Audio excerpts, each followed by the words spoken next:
Hey guys, this is the another design of Go Bag by Philippine Coast Guard. Logo and then chill but prevail yung nakalagay. And then ang ginamit natin dito is waterproof zipper. Kita nyo coated yan. Dito coated siya.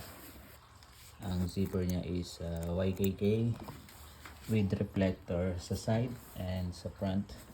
Padded to, the whole bag is padded. And then this is this side pocket, side battle pocket. 7 inches yung taas niya. This is for ID. And ang strap niya 10mm yung ginamit natin, kaya makapal yan, no? Adjustable. And makikita nyo naka well formed siya kahit na walang laman, wala yan laman sa loob. So buksan natin. Pag binuksan natin, so yan, well open siya kapag binuksan. Yan, paganyan siya.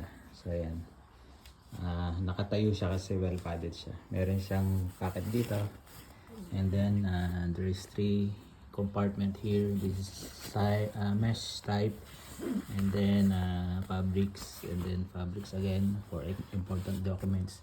And then sa front na meron pa rin tayong dito side mesh. And then padded yung the whole bag. Ayan. So, ayan siya. Then, ayan na siya kapag nasarado na siya. Paganda ng ano na to, go bag na to. And waterproof na siya. Ayan. So, this is the Philippine Coast Guard go bag.